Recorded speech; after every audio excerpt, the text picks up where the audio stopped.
መፍዓበት ብምሕራር ንእዝናለው ድምስስ ዝተወጠነ መጥቃዕቲ ቅድሚት እዋን ኣብ ሓርነታዊ ቃልሲ ህዝቢ ኤርትራ ተጋደልቲ ካብ ዝተኻየዱ መጥቃዕትታት እቲ ዝሰፍሐዩ ነቲ ስርሒት ካብ ኩሎም ቅድሚኡን ድሕሪኡን ዝተኻየዱ ውግኣት ዝፈልዮ ጸላእ ሃዲሙ ንክወፅእ ዕድል ዘይህብ ደምሳስ መጥቃዕቲ ምንባር እዩ ጊዜ ማለት እዩ ነኣምን ናይ ወፃኢ ጉዳያት ናይ ጉንበት ሰበን ሓላፊ ኮይኑ ዝሰርሕ ዝነበረ ሰብ እዩ ካብቲ ላዕለዋይ ሓላፍነት ናይ እዞም ጉንበት ሰበን ዝነበረ እዩ ኣብ ርእሲኡ ኩላትና ንፈልጦ እሳት ዝበሃል ቴሌቪዥን ንወያነ ብዙሕ ዝሽግራት ዝነበረ ዓብይ ማዕከን ናይ ዜና ኮይኑ ዝሰርሕ ዝነበረ ናቱ ሲኢኦ ኮይኑ ወይ ከዓ ዋና ካያዲ ስራሕ ኮይኑ ዝሰርሕ ዝነበረ ሰብ እዩ ነኣምን ኢትዮጵያዊ እዩ ንዝብል እንደገና ምረላ ይመርጥ ነኣምን ኩሉ ግዜ ንኢትዮጵያ ዝጠቕማን ብውቢሉ ንዕኡን ንኢትዮጵያውነቱን ዝጠቕሙ ሓስብ ናይ ግድን እዩ ንሕና ከም ኤርትራውያን መጠንካ ንዓና ንኤርትራ ዝጠቕመናን ከም ኤርትራውያንን ክንሓስብን ክንሰርሕን ከም ዘለና ኩላትና ንፈልጥ ኢና ኣብ ገለገለ ኣብ ብዙሕ ክንሰማዕ ንኽእል ከለና ኣብ ገለገለ ምናልባት ናቱ ኣረኣእያ ክህልዎ ክእል እንጂ ንሕና ከም ኤርትራውያን መጠን ዘለና ዝረአየና ዝስምዓና ዘበለ ንሓቶ ብኽብሪ ዘለዎ ሕቶ መሰልናትና እዩ ንኣብነት ሓንቲ ካብተን ክሓቶ ሓሲበ ዘለኹ ባዕሉ ተዘይመሊስዋ ቀዲሙ ኣብ ሓደ ኢንተርቪው ብዛዕባ ናይ ፖርት ዝተሓቲቱ ነይሩ ቁሩብ ደስ ዘይበለኒ ንዓይ መልሲ ሂቡ ነይሩ መስለኒ ንዕኡ ክንሓቶ ኢና ካልእ እውን ዝሕተት እንድዕራሉ ክንሓትት ኢና ንሕና ኤርትራውያን ኢና ኣብቲ ከባቢና ሰላም ንኽመፅእ ትዞባና ናይ ሰላም ሃገር ወይ ከዓ ናይ ሰላም ገነት ተባሂሉ ንኽፅዋዕ ብኡ ከዓ ሓቢርና እንምዕብለሉ ኩነታት ንኽፍጠር ኢና ንተሊ ኢትዮጵያውያን ብዛዕባ ናይ ፖርት ናትና ኦብሰስድ ወይ ከዓ እታ ፖርት ኣብኣ ሕቂቕ ክብሉ የብሎምን ኢትዮጵያ ከም ሃገር ብዙሓት ወደባት ክትጥቀም ትኽእል እያ ናይ ሶማል ናይ ኬንያ ናይ ጅቡቲ ናይ ሱዳን ናይ ኤርትራ ክትጥቀም ትኽእል እያ ወደብና እዩ ንሕና ንጥቕምና ንኢትዮጵያ ክንሰርሓሎምን ክነስራሓሎምን ንኽእል ኢና ንሳቶም ንጥቕሞም ክጥቀምሉ ይኽእሉ እዮም እዚ ጥራሕ ትርክብ ዝኸውን እቲ ሓፈሻዊ ምትእኽኻብን ምርድዳእን ከዓ ናይ ሓባር ዝኸውን ንኹሉ ነቲ ኤርያ ብኡ ምእማን እምበኣር ስራሕ ክንጅምር ኢና ቴሌፎን ስለ ዝመፀትኒ ሓንሳእ ክወርድ እሞ ክምለሰኩም እየ Thank you, Mr. Ibrahim. I think you have introduced me enough. I don't think there is a need to detail introducing myself. I believe the Ertran community throughout the years we have been struggling together, working together for peace and stability and understanding to come between the two sisterly nations, Ethiopia and Eritrea. So on many platforms, I believe the Ertran community knows me. So I think there is enough introduction. We can proceed directly to the presentation, and then later I would like to stay for an hour and a half, as I have another engagement at 4 p.m. So you can ask me questions. So we can proceed to the program directly, Mr. Ibrahim.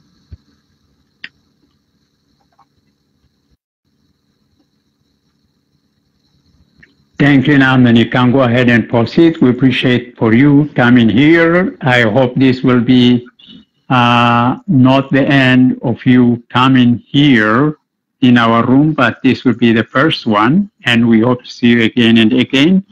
And now we can start with your introduction. There are friends here, as such our brother Binyam will translate from Tigrinya to Amharic and from Amharic to Tigrinya.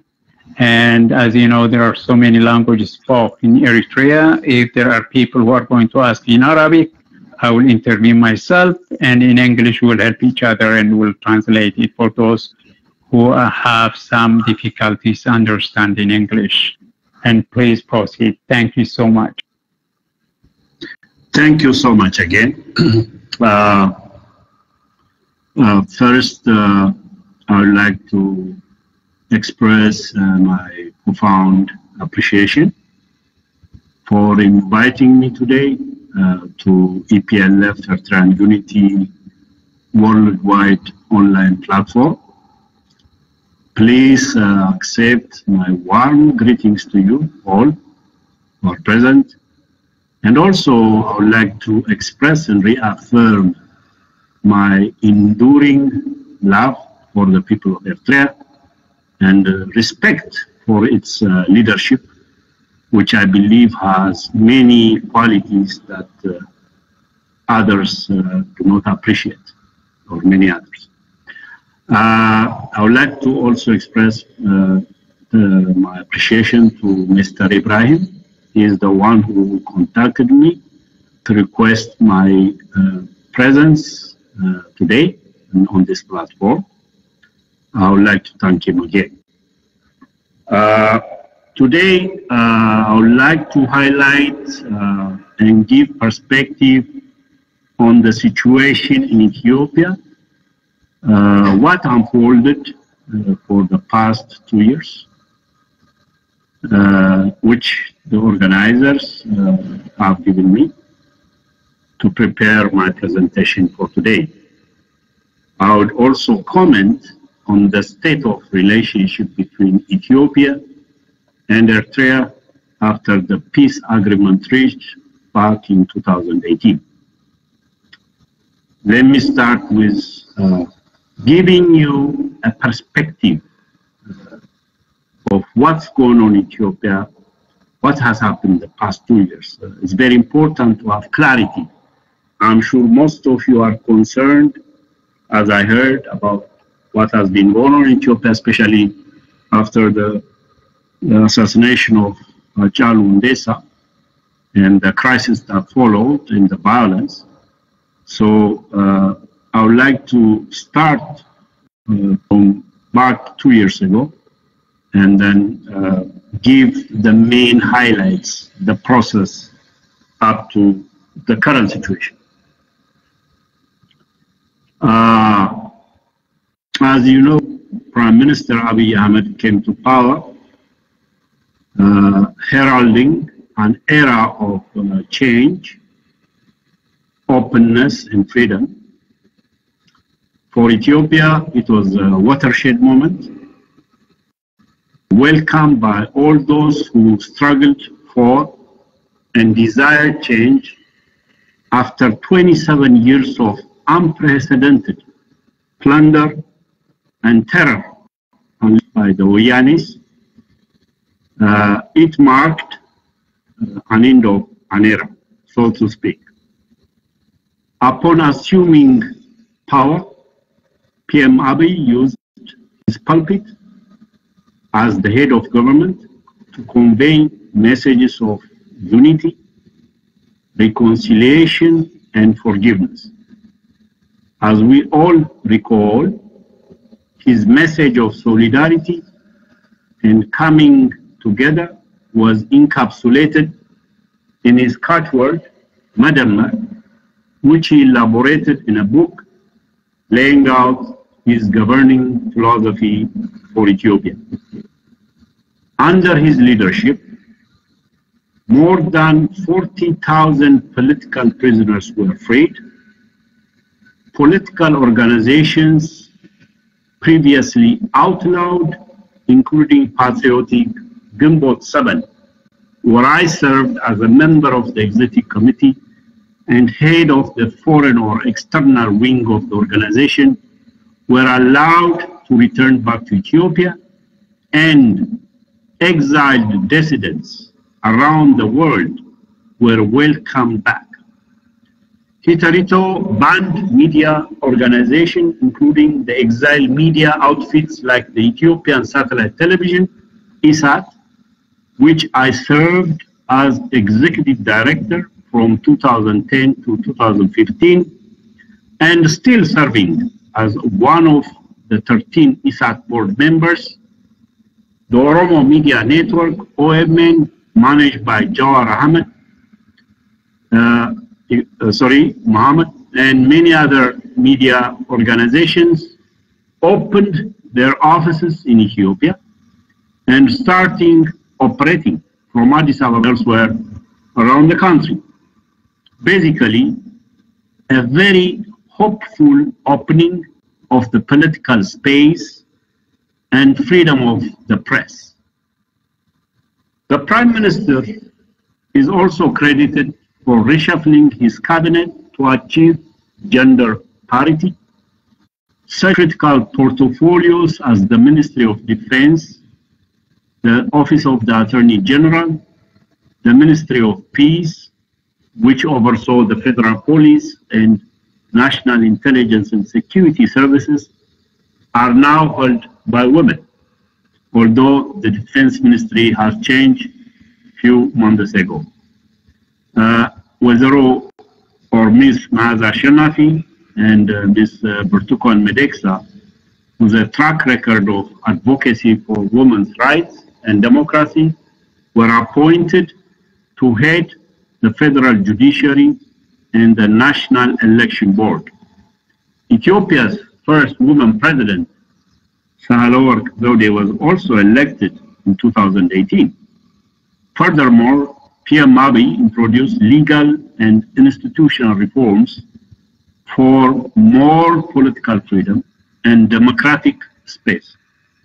He also apologized for the first time the government's wrongdoings and instituted criminal charges against higher officials for grand corruption and systematic human rights violations under the previous administration.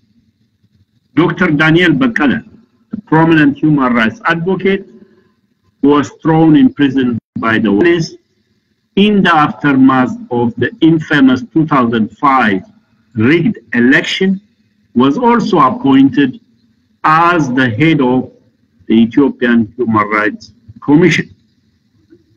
The measures taken by the Abiy administration to liberalize the political space by eliminating, stifling anti-terrorism, press and charities and non-profit laws, otherwise known also as CSO laws, lifting media censorship, inviting all political parties into Ethiopia for the upcoming elections are concrete, very concrete reform measures.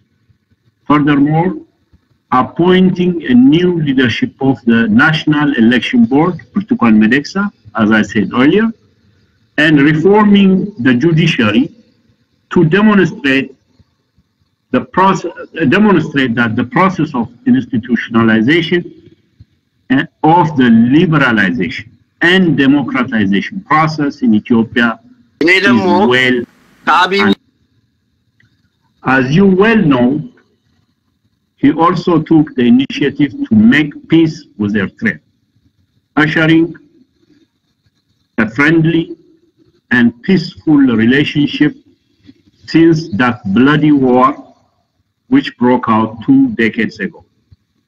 This was another major milestone to overcome the no war, no peace condition that the Oyanes perpetuated by refusing to accept the binding agreement reached at Algiers and the subsequent decision or ruling of the Boundary Commission at The Hague for almost 18 years.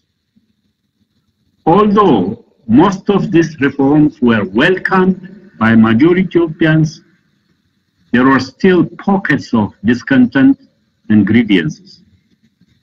The first powerful enemy of the PM was to emerge from the ranks of the Oyanes.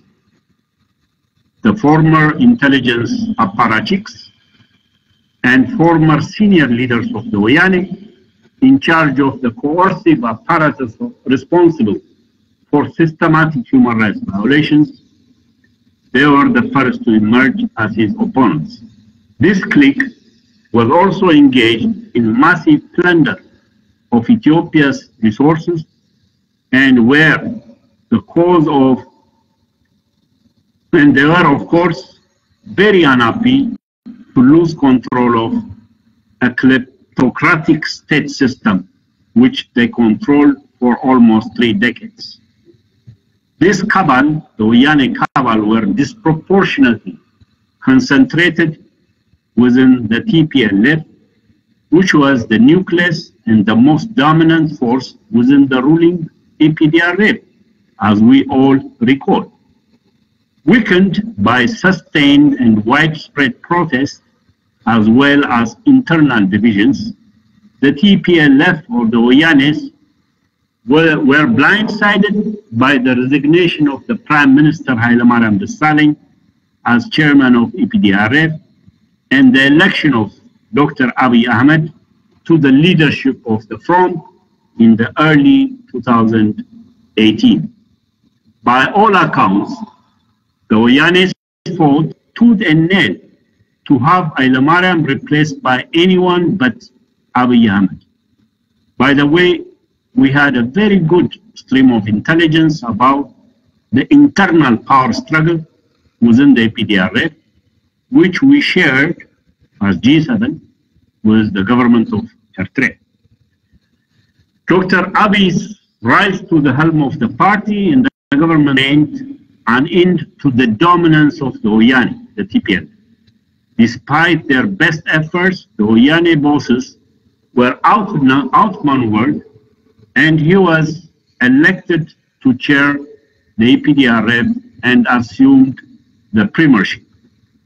PM Abiy quickly sacked some of the top intelligence officials who then retreated to their home base stronghold in Tigray, Mekelle. These operators tried to strike back against the PM with an assassination attempt, as you recall, in June of 2018, just 3 months after he held the mantle of leadership. It was intended to put a wedge between the PM and the more militant wing of the Oromo nationalist bloc. According to investigations that were released, subsequently, the assassination attempt was orchestrated by the former intelligence officials, the Wayanes, and executed by the extremist faction of the Oromo Liberation Front. Undeterred by the failure of this attempt, flush with the resources they looted from state coffers for decades, and shielded by the protection of the Tigray National Regional State, this Wayane clique has continued to stir conflict and mayhem in various corners and parts of Ethiopia.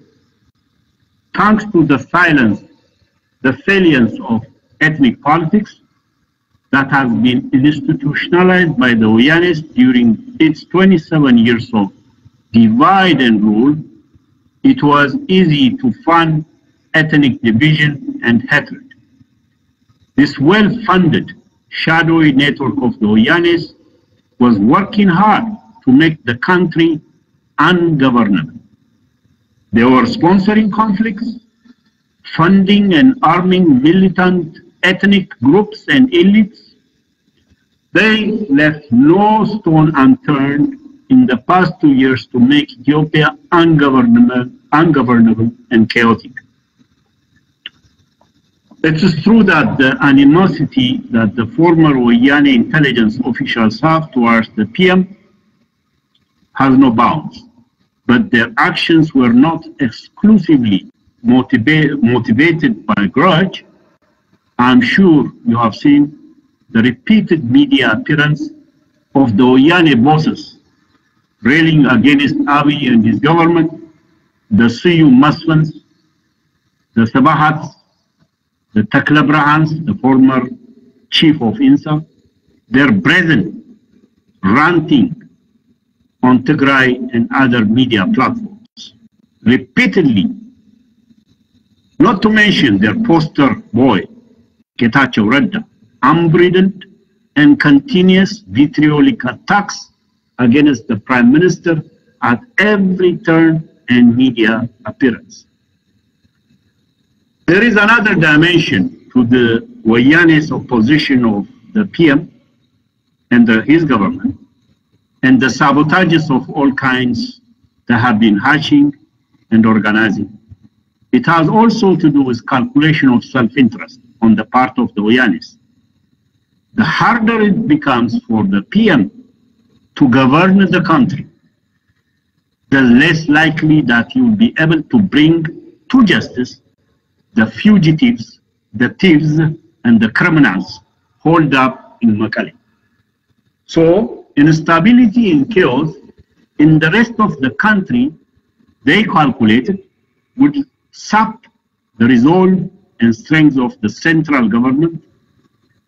It could even topple Abiy Ahmed, allowing the TPLF to reclaim some of its influence and strength that it has lost at the center. It did not take long for the Mekelle cabal to find willing partners in Oromia, the region from which, as you know, the PM hails from. As you also remember, Oromia regional state is the most populous ethnic group in the country and has been the hotbed of resistance and protest to the TPLF pre-2018. Initially, the PM's premiership was welcomed by many in Oromo region as well as the rest of the country.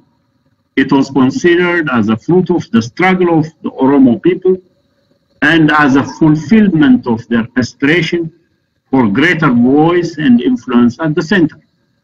However, PM Abiy's more centrist tone and messages of unity, his reluctance to show favoritism to one ethnic group, in this case his ethnic group, Oromo, and advance a strident ethnic nationalist agenda, gravely disappointed key figures in the Oromo nationalist camp, including Jawar, Bakkala Garba, even moderate Oromo nationalists like Dr. Marara Guddina joined the fray with their anti-Abiy rhetoric, just to mention few.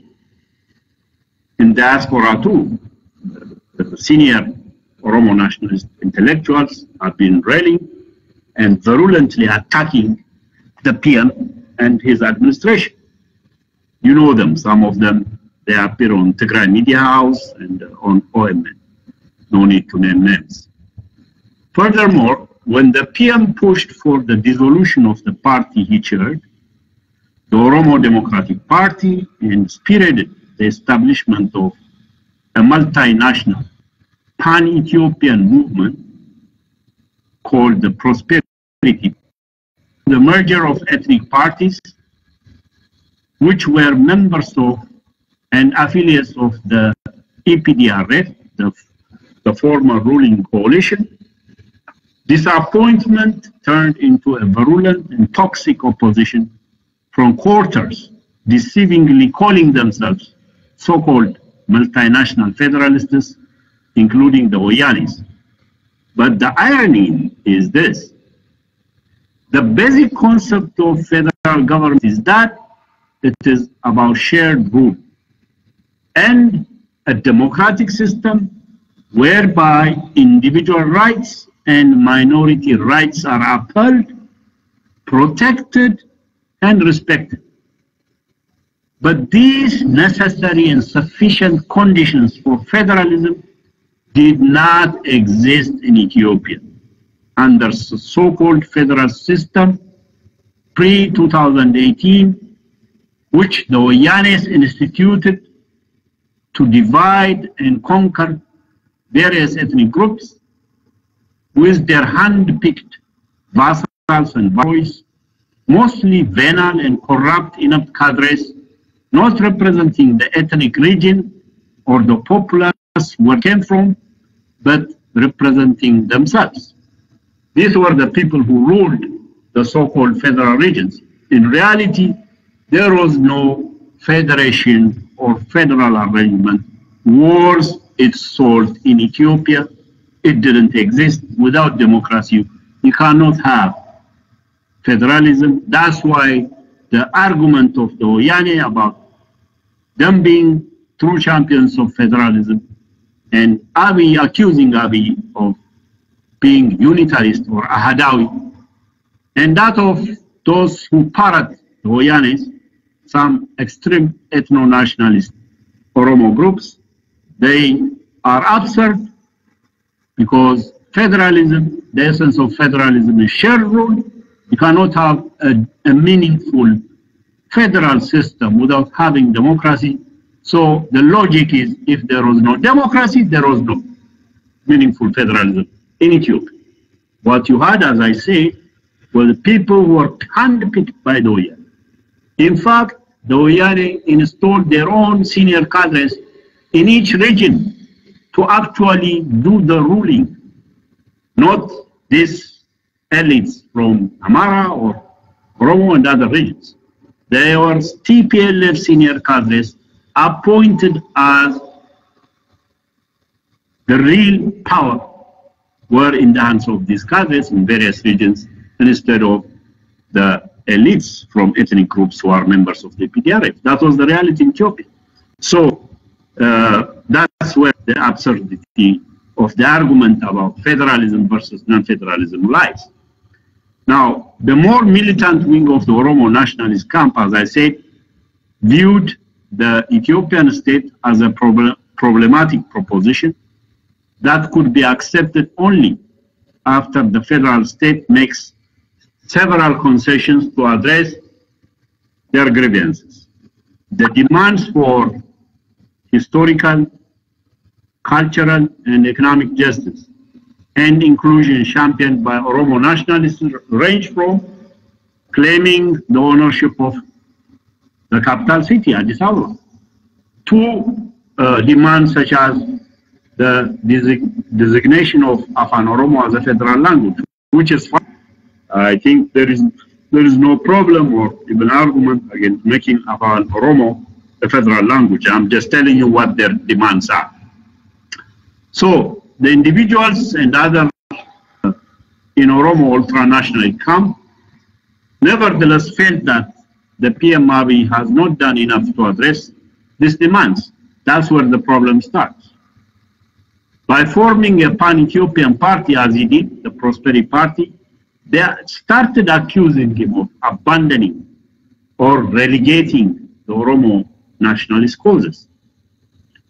Complicating this picture was the insurgencies of the Oromo Liberation Army, the armed wing of the Oromo Liberation Front, the OLF. As you know, OLF has been the preeminent and the pioneer Oromo nationalist political organization. At the initial stage of the transition, the OLF political leadership itself was ambivalent about laying down its arms and becoming an ordinary political party to engage in peaceful and political contestation. Thanks in part to the efforts and brokerage of a deal by the government of Eritrea, finally OLF agreed to peacefully pursue its political objectives and enter the country, you may have seen, with massive pomp and fanfare back in September 2018. However, a faction of its armed wing refused to lay down arms, and this group, led by the commander of OLF's military wing, OLA, known as Abator, refused all attempts at mediation, and this group came to be called as OLF Shane, descended into a campaign of looting, assassination, bank robbery, kidnapping, rape, and all sorts of atrocities in parts of the Oromo regional state, especially in Wallagga and Guji zones. So, united by a cynical calculus of expediency, the alliance of the TPLF diehard top cadres and former security officials and the OLF Shani, an axis of division and chaos, continued to work to wreak havoc in several parts of Oromo region and neighboring regional states. The logic behind this alliance is the mutual interest of these two groups, the Wayanes and the OLF Shani, to keep Ethiopia divided along ethnic and religious lines so that the administration of Abiy Ahmed will not get respite to implement its reform agenda. They fear that if Abiy consolidates power and continues to enjoy popular support, their political demise will be guaranteed.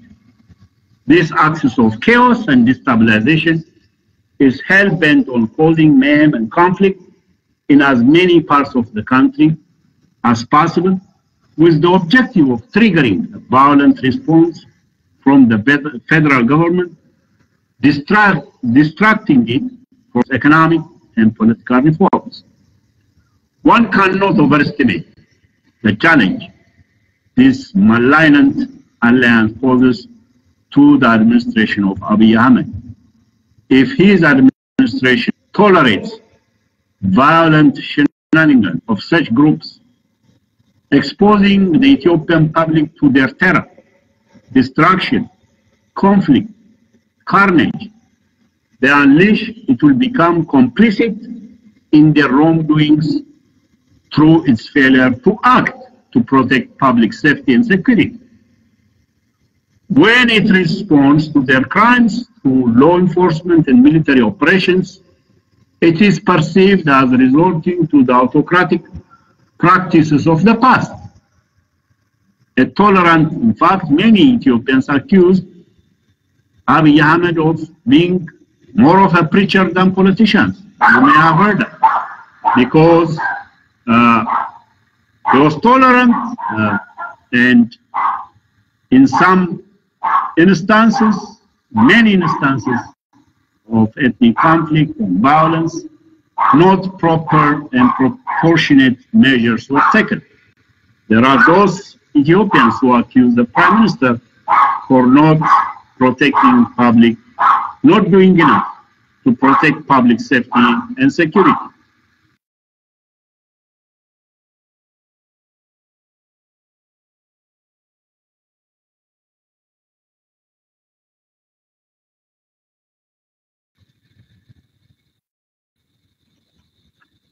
Can you hear me? Yes, Naaman, go ahead. Yeah, we are hearing you. We are hearing you. Yeah, so he is accused of not doing enough, in fact, because of so many conflicts, in part perpetrated and orchestrated by the Oyanes throughout Ethiopia to destabilize the country, and many ethnic conflicts and carnage. And so he has been accused thus far by other camps of not doing enough to protect public safety and security. So both perceptions are amplified by the propaganda machinery of the former Wayanes intelligence officials and cadres, and also unwittingly echoed by some international human rights watchdog groups who fail to appreciate the complicated reality and see the bigger picture of Ethiopia. Furthermore, it's crucially important for everyone to recognize the uniquely complex socio-political conditions in Ethiopia and the challenges such complexity has posed for the PM in the past 2.5 years. In particular, as you all know, since the institution of ethnic politics and ethnic-based federalism in 1995, which, to his credit, President Isaias opposed back then. The country has been a playground for the polarized ethnic politics and extreme political and historical narratives centered on ethnicity.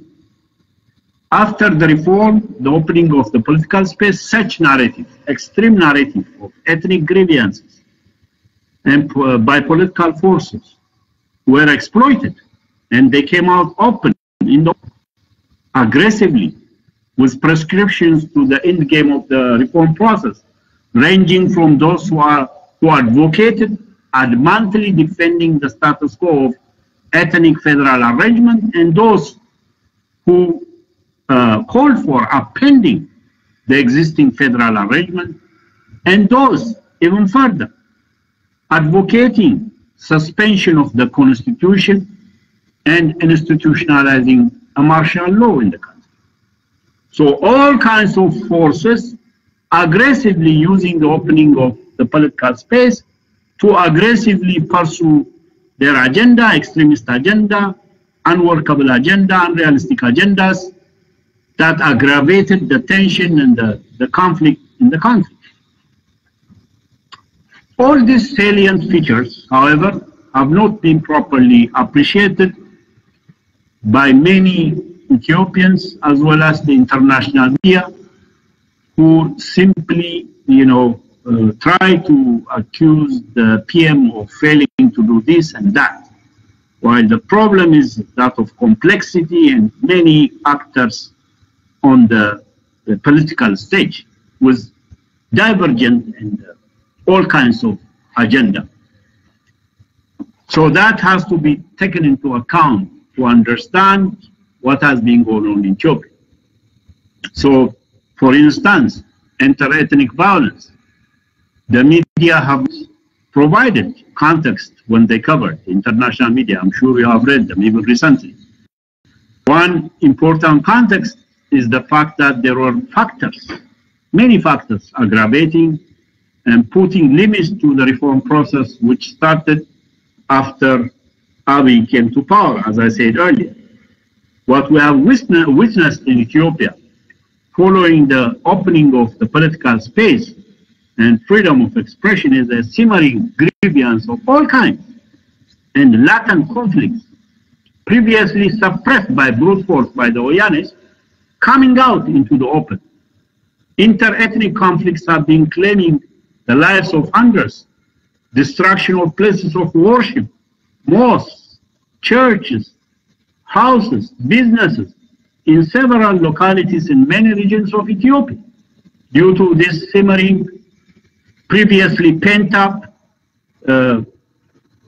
grievances and conflicts and animosities coming out in the open and causing destruction in many localities and places of Ethiopia.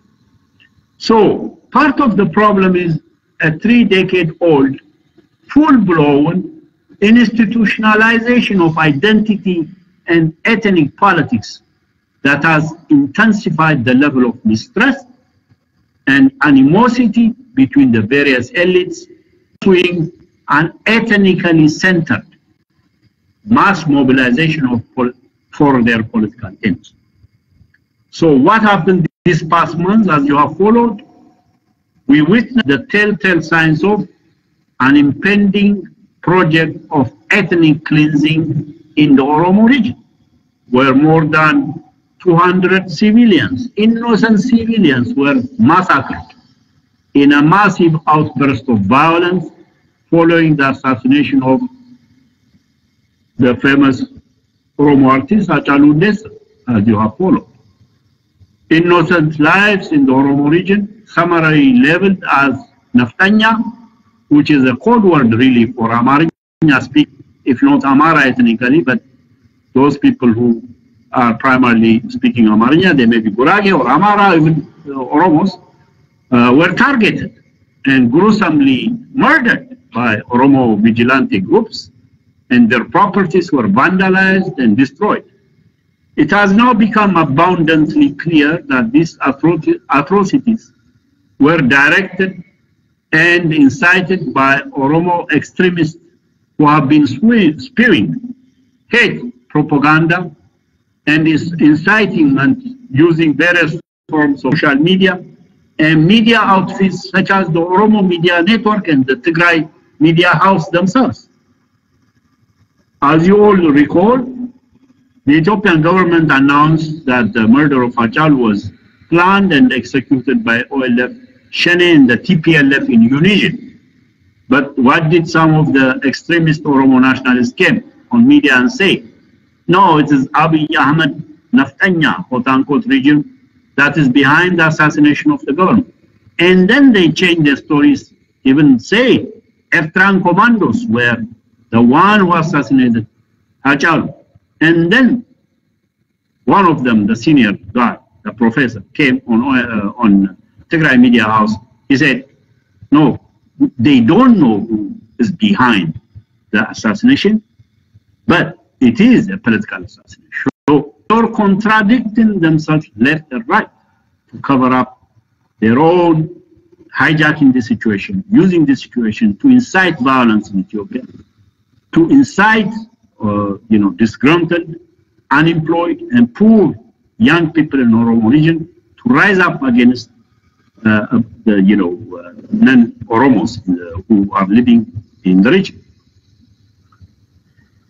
So what is transpiring in Ethiopia right now is a struggle for the stability, peace, and in essence, the soul of the nation, Ethiopia. The fate of Ethiopia hinges upon who will win this battle. The vision of the axis of chaos and destabilization is clear. They want to see an Ethiopia that is very much failed state, as we have seen failed states tragically in countries like Somalia 20 years ago, in Syria, in Libya, and Yemen. That's what their agenda is.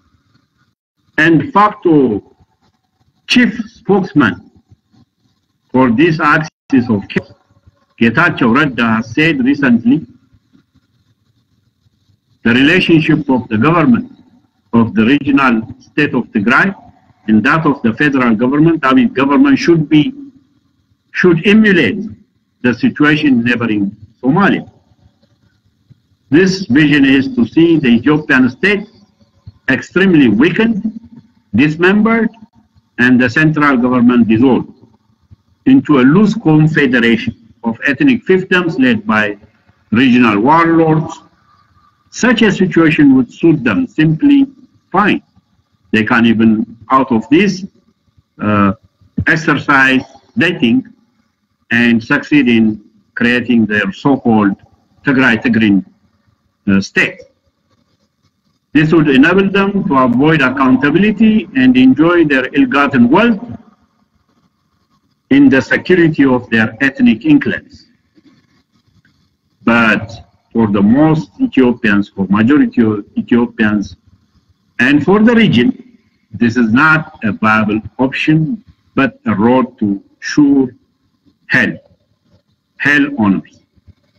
Regardless of our ethnic and religious fault lines, a united, inclusive, multi-ethnic, and democratic Ethiopia that's comfortable for all its citizens, for all its ethnic groups, respects and protects the rights of all its people, citizens, and ethnic communities, religious communities.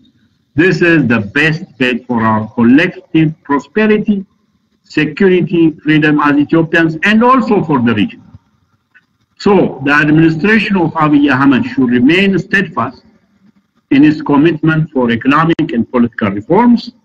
It should maintain the delicate balance of fighting the axis of chaos, the TPLF, OLF, and others, while at the same time pushing forward with efforts to build a more democratic, prosperous, inclusive, and equitable Ethiopia for all. The administration should not be expected to appease the axis of chaos that has repeatedly rebuffed the olive branch extended to it by the federal government. After all, it has an inherent mandate as the government of the day to maintain law and order to keep the territorial integrity of Ethiopia and to protect public safety and security.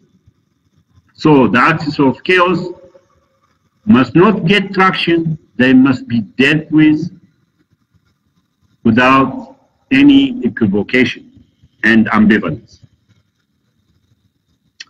Now, let me highlight a few points regarding Ethiopia and Eritrea relationship since the peace agreement. First, I think that both Ethiopia and Eritrea have made strategic assessment of the worrisome conditions I just outlined above, aforementioned, and I think they have agreed to confront all and every regional security challenges, including that one stems from within Ethiopia, by the forces of chaos I discussed earlier. The last two visits, where President Isaias Afwerki went to Addis Ababa and the PM Abiy went to Asmara and made, as you recall, an unprecedented visit to Sawa, the military training center, an event where no other head of state did. That symbolizes reaffirmation of this commitment for mutually peace and security between the two countries. It has to be clear, and it is clear. Eritrea has its own national interest, so does Ethiopia. The two countries have also a common ground, a mutual interest. And what are these mutual and common interests? Obviously, the two countries have to protect and further deepen the hard-won peace among the two sisterly countries. The two countries, Ethiopia and Eritrea, have to cooperate to bring about a more stable and secure region for both their mutual beneficial, for mutual interest, to advance their economic, social, and other forms of cooperation and partnership in the region. Peace and stability are requisites. In order to promote shared prosperity, security, peace, stability in both countries and the region are the prerequisites, the fundamentals, the requirements. So, based on this shared mutual interest and pillars, they have to solidify their relationship. There is no option. Right at this stage, I believe the biggest impediment, as you know, and the single most significant threat for peace, security, and stability for both Ethiopia, Eritrea, and the region as a whole remains the evil TPLF. Why? Because it is organized, it is armed, it has fund resources looted from the Ethiopian state and the Ethiopian public. This force must be done with once and for all. Therefore, the priority for the two countries, as I see, as I believe, is to secure the hard-won peace for Ethiopia and Eritrean people by dealing with the impediments for stability and peace.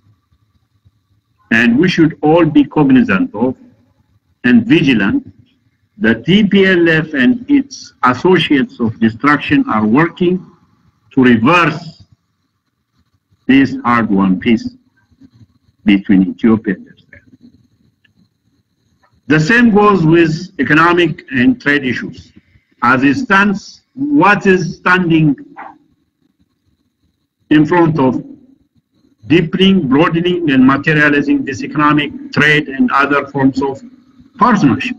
Again, is the TPLF's interest. So, despite peace between the two countries, it's clear that while TPLF is there, while it is hegemonic power over Tigray, a spoiler and destabilizer force in the region, it will be very hard to guess a peace dividend that will accrue to the people of Ethiopia and Eritrea.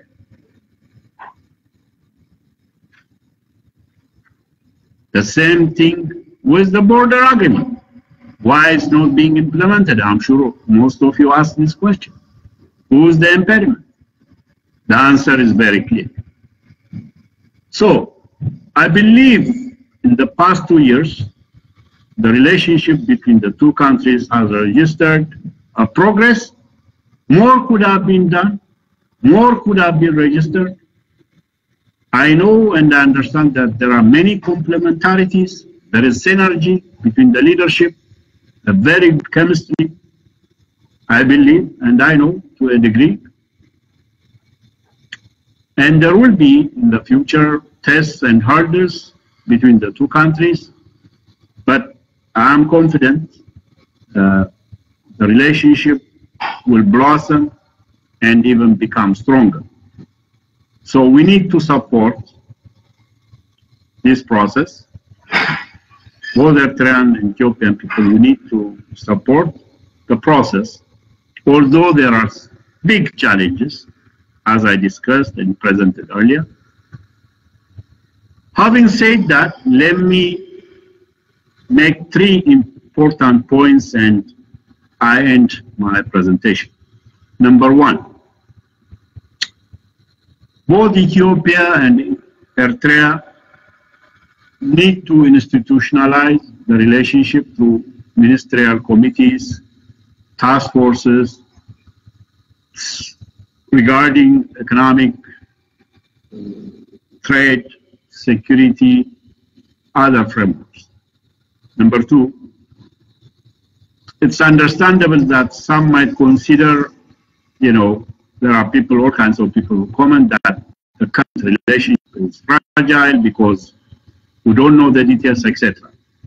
But we have to be optimistic as the need and desire for a much stronger relationship between the two countries, stronger both in Ethiopia and Eritrea, despite what have been some negative ideas thrown by naysayers, including some foreign journalists or people who consider themselves to be pundits about the relationship between Ethiopia and Eritrea. So we need to use the momentum at all levels. It's not only up to governments, but the people, stakeholders, civil society groups, platforms like this, to solidify this relationship at the people level, community level, organizational level, and government level. And after dealing with the main impediment for peace and stability, I see a very bright future for Ethiopia-Eritrea relationship, where they can work on their mutual interest and long-term strategic interest based upon peace and stability, respect. We can build economic, technological, security, defense, and other partnership with Eritrea and the region to make the region a more secure and prosperous region. So I thank you very much. I now wrap up my lengthy presentation. I'm done, so we can proceed to a question and answer session. Thank you, Mr. Naaman. We really appreciate your presentation. That was very clear and understandable. نزوم بصوتنا نحواتنا بإنجليز من البات قربتي زتقل بحسر زبالة حلف إلى زي ترجم كله قلت في لكن بكفتني من البات بدعريق من دلي ويخيلي ويزي تعرف له استبالك من لا كاليم نزخونا جن كم ما بقسن خوننا أما تويون زعبكم من عدمي مسكين يلي جميرو برايم مينستر أبي نسان كفوتن كله أكفالين سخوني نعسران شو عمتات ويناوي ጭቆናን ቅትለትን ተወዲኡ ናብ ሰላም ንኽመጽ ዝመርሕ መራሒ ይብል 40,000 ዝኾኑ ፖለቲካውያን ኡሱራት ከም ዝነበሩ ሞ ካብኣቶም ጉንበት ሰበን ኣነ ዘለኹ ናይ ወጻኢ ኣባላት ኣብ ስደት ነበር ዝነበርና ንዓዲ ክንኣቱ ከም ዝፈቐደን ከም በዓል እሳት ዝኣመሰላኻ ካብ 20-10-15 ኣነ ብመሪሕነት ዝሰርሓሉ ዝነበርኩ ሕጂ እውን ካብቶም 13 ቦርድ ኮይነ ዝሰርሓሉ ዘለኹን ONM ዝበሃል ብጀዋር መሐመድ ዝምራሕን ኣብ ኣዲስ ኣበባን ካልእን ክፉት ፖለቲካ ህዋን ፖለቲካዊ መሪሕነትን ጾታውን ማዕርነትን ዘለዎ ብዙሓት ኣብ መሪሕነት ናይ ኣቢ ወይ ከዓ ኣብቲ ናይ ሚኒስተር ሌቨል ብናይ ኣቢ ዝምራሕ መንግስቲ ከም ዘለዋን ዝገበረ ይብል ንዲሞክራሲ ዝምልከት ብምሉኡ ብነፃነት ክሰርሕ ዝኽእልን ከም ትፈልጥዎ ሕውነታውን ምሕዝነታውን ዝኾነ ርክብ ምስ ኤርትራውን ዝገበረ ድሕሪ 18 ዓመት ናይ ኤርትራ ኢትዮጵያ ቦርደር ኮሚሽን ዝወሰነ ውሳኔ ኣብ ግብሪ ንኽውዕል ሰላም ክመጽእ ዝገበረ ይብል ናይ ቀደም ናይ ወያነ ጸጥታ ምሕተራን ዝነበሩ እቶም ቀንዲ ተጸባእቲ ኮይኖም ዝርከቡ ንዓኣቶም ዘባረሩ ይብል ንሰለስተ ዓሰርተታት ዓመታት ዝመርሑ ዝነበሩ EPRDF ወይ ከዓ BTPLF ወያነ ዝምርሑ ዝነበሩ ዶክተር አብይ አሕመድ ናብ ስልጣን ምስ መጻ 2018 ከይተረድኦም ይመቀለ ከምዝኣተው ይዝገልጽ ማለት እዩ ሃይለ ማርያም ደሳለኝ ብኻልእ ንኽየርን ክትካንዮም ጽበይ ነይሩ አብይ ኣብ ስልጣን ምምጽኡ ኣቶም ኣይተጸበይዎን ንዖም ካኒ ጽልዎም ይብል አብይ እቶም ኣብ ሓላፍነትን ኣብ ስልጣንን ምስ ነጸሎም መሰውረዶምን ናብ መቀለም ከይዶም ይብል 2018 ምስ መሪሕነት ኦሮሞ ሊበሬሽን ፍሮንት ብምስምማዕ ወያኔ ጭፍራ ወያኔ እቲ ዘይምስማዕ ብምፍጣር ን27 ዓመት ዝተጠቐመትሉ ንዕኡ ነዚ ዘይምስማዕ ንምቕጻል ዝምልዎ ዝነበሩን ነቲ ሃገር ሕጂውን ኣብ ዘይትመሓደረሉ ብሰላም ዘይትመሓደረሉ ኩነታት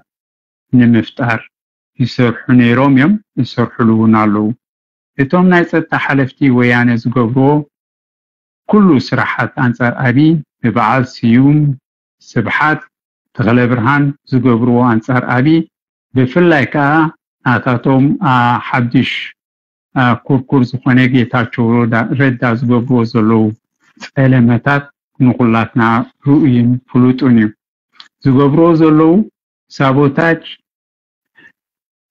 ኣበርቲዖም ይሰርሕሉ ከም ዘለዉ ኣብ ማእከላይ መንግስቲ ንርእሶም ናብ ስልጣን ከምጽኡ ዘይምርድዳ ወይ ከዓ ኬዮስ ፈጢሮም ይሰርሑ ከም ዘለዉ ይዝብል ኦሮሞ እቲ ዝበዝሐ ህዝቢ ናይ ኢትዮጵያ እዩ ፕራይም ሚኒስተር አብይ አሕመድ ኦሮማዊ ኮይኑ ብኦሮሞ መብዛሕትኦም ብሓፈሻ ኢትዮጵያውያን ፍቱው እዩ ከም በዓል ጀዋር በቀለ ገርባ ዝኣመሰሉ አንጻሩ ዝስርዑን ዘጥቅዕዎን እውን ኣለዉ ኦሮሞ ዲሞክራቲክ ፓርቲ ሃገራዊ ፓርቲ ብልጽግና ፓርቲ ናብ ብልጽግና ፓርቲ ከም ተዛወረን ካብ EPRDF ኣታለልቲ ፌደራሊስት ዝብሉ ካብኣቶም ፍልይ ዝበለ ኣረኣእያ ከም ዘለዎን እውን ይገልጽ ሓባራዊ ምሕደራ ውልቃዊ ምሕደራን ናይ ውሕዳት መሰል ዝሕሉን ምዝኸውን እቲ ዲሞክራሲ ዝበሃል ሓባራዊ ምሕደራ ብውልቃዊ ምሕደራን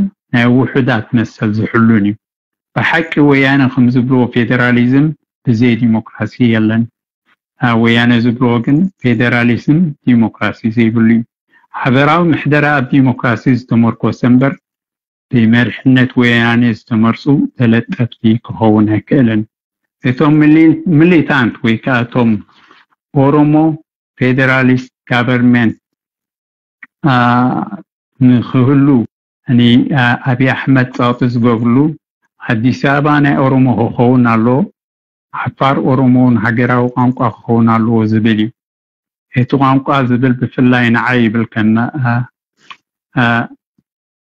ጋሻና ብወገነይ ፀገም የብለይን ዝብል نأمن زبلو زحلالو نزينا وتعدراو كفار من قصاص أورومو مسارعو عقميتو بوليتيكاو سرحو خسرح بمنغستي إرترا مونغونينس تقبري عب إثيوبيا مساعتو أول إفشان يزبهال عب سرقي معماتك نستيون أجر كرن متاوي أول إفشان مستطاون بوليتيكاو ويانا حبيرو مسرحو خمزلو ويجلس نتزولو فللي أمك فحن أجركر أم عباينكا عبقدي تصوت خمزلو إذا حق البوح سراحات لفنتو ويانا هو الإفشاني برايم مينستر أبي شلال زبولو ناي سلامن ناب صبوقن نخمتسي إلو السرحو ناب دخمت زوزدون هزباو سلامن سرطان زي مخبار كيروم زغوصرون حلافنتو بلكع كم زي تكبر كم زلون قصرو ناي تساونون ناي وياني ناي تتا كادرن مسل دك سب تتابقتي نعزب بهالون نيزي خبال سنحي كوحو حبز حالفو كلت عامتات بسنكتي أف 95 زجمرو ببريزيدنت إيساس تقاومو زنبورو حبز جيزي حبي شجرام تيزولو وجنن عليتن المحدر فيدرالاوي ممحدر نسو مخانو فلت تخايلو له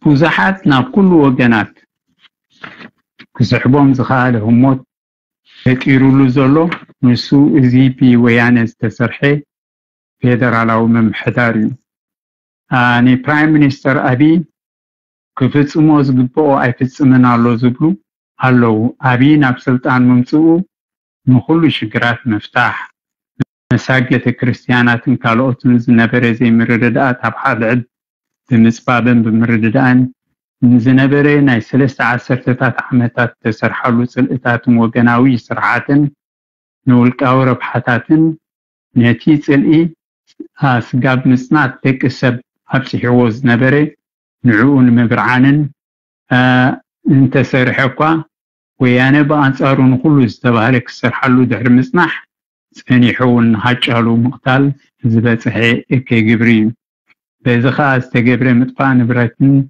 من داد مريسكا وسونات بيهرات مسناتن وسيتو ستراي نزو كله استقبري قليوم أبي كبلو خلو أبي غيرو كبلو خلو قليوم كا إرتراويان كبلو انكالو كريو من كالوت يم دابولو استزاربو لهم وطالو هابي إثيوبيا مني السعراب زي نزل الكونت بتحدي وياني نتفقات خون كله كم كي جيتا تشوردا بسم وياني الزارب كللاو محضراتات لحلح فيدرالاو منقست خولي يكبا كم ناي سومال مثل فيف دوم زغوانا من محضرات كله اللو وقبل كله بتحدي وجن منقستي إثيوبيا بي برايم مينستر أبي زمرح نزدا فافز خواني كداي بسلامن معرنة مرددان تحزل محدرة نس قربابتي سلام زلوا حجر مفتارينيو مجرشتانا إثيوبيان إرتران وطيئت استراتيجيكا ومصنعتنا كليتين حجرات مقانون بريزيدنت إيساس نادي سابا بريزيدنت أبي ناسمرا كتسيلو بريزيدنت برايم مينستر أبي نساوا مخادو زملكت انتد أهليو يتسلامن سرطانا مونغو كليتي هاجرات ممعبال تقبر حبي أرأيا حافشاون حباراون تغمي أكليتين هاجرات يتزل عليه كبريز تخفلو حبي شكرات زحلفي سلام محلاو سرطان سلام زعسلو كبابي كهلو حبيرهم سرحولي حباراون تقان سرطا كدامنة جيران حبيرن كليتين هاجرات سرحالو عند حقوقي نيرتران إثيوبيان أشباري زخونا وياني إذا حاليزين حسابن حوارم كتأتي يقبو إذا استرخبه كبور سلام كليتين هاجرات حلوه كتباهم متسقاس عن كفات خوين زولوت PLF أبالاشاو تريتام نمحفاسا شجارو خوين اللو كومون نايروب قداي كند عن كافو خوين زولو وياني مزح مستسرحي حيلي أكليتين هاجرات اللو هم مجرش سار كباتنا كعبي فريق دما معري يكرر مقانو يأمن إرتران إثيوبيان ركبهم هبي إيكونومي نقدي ستا يسرحوا مهلاهم زرزر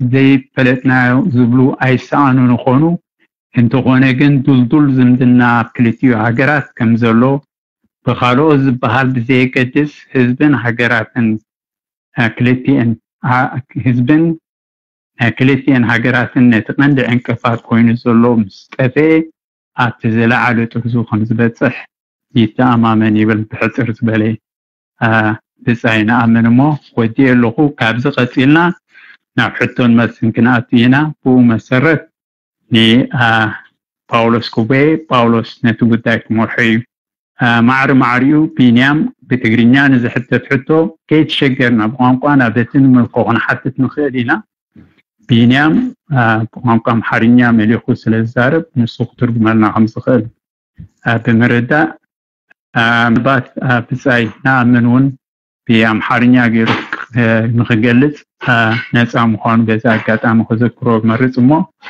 ناف بساي باولو سمحلا الفوقم